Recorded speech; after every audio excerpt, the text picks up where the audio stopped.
Hi అందరికీ welcome back to our channel.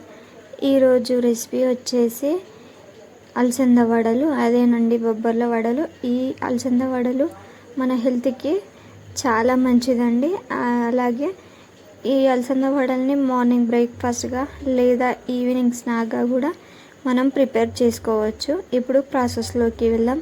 ముందుగా ఒక కప్పు అలసందలు తీసుకొని అవి ఒక 6 గంటల పాటు నానబెట్టుకోండి. మీరు మార్నింగ్ చేసుకోవాలంటే నైట్ నానబెట్టుకోండి, లేదా ఈవినింగ్ స్నాక్ చేసుకోవాలనుకుంటే ఒక 4 hours 5 hours ముందే మీరు నానబెట్టుకోండి. నానబెట్టుకున్న దాన్ని మంచిగా ఒకసారి వాష్ చేసి వాటిని ఒక మిక్సీ గిన్నెలోకి తీసుకోండి. అలాగే వాటితో పాటు 4-5 పచ్చిమిర్చి, అలాగే 1/2 టేబుల్ స్పూన్ అల్లం వెల్లుల్లి పేస్ట్, అలాగే సరిపడా సాల్ట్ వేసుకొని మరీ మెత్తగా కాకుండా కచ్చాపచ్చగా మిక్సీకి వేసుకొని ఆ మిక్సీలో వేసుకున్న దాన్ని ఇంకొక బౌల్లోకి ట్రాన్స్ఫర్ చేసుకొని, అలాగే అందులోకి ఒక మీడియం సైజు ఆనియన్ చిన్న చిన్న పీసెస్గా కట్ చేసుకొని, అలాగే అందులోకి ఒక 2 పచ్చిమిర్చి కూడా చిన్నగా కట్ చేసుకొని వేసుకోండి.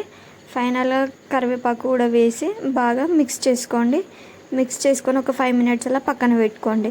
ఆ తర్వాత ఇంకో ప్యాన్ పెట్టుకొని అందులోకి డీప్ ఫ్రైకి సరిపడా ఆయిల్ని పోసుకున్న తర్వాత హీట్ అయ్యేంత వరకు వెయిట్ చేసి, అది హీట్ అయిందా లేదా అని ఒక చిన్న పీస్ వేసి చూడండి.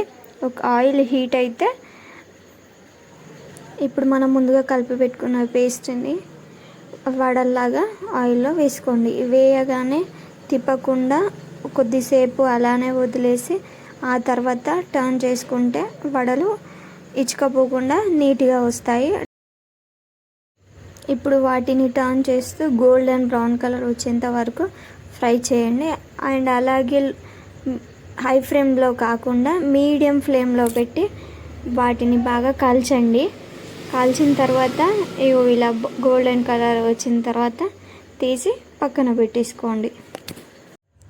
ఇంతేనండి, మన వేడి అలసంద వడలు రెడీ అయిపోయినాయి. ఇవి హెల్త్కి చాలా బాగుంటాయండి. మీరు ఒకసారి ట్రై చేయండి. ఒకసారి టేస్ట్ చేసి ఎలా ఉన్నాయో మా ఆయనని అడుగుదాము పదండి. ఏమండి, నేను బొబ్బర్ల వడలు చేశాను. టేస్ట్ చేసి ఎలా ఉన్నాయో చెప్తారా? చెప్తాను అండి.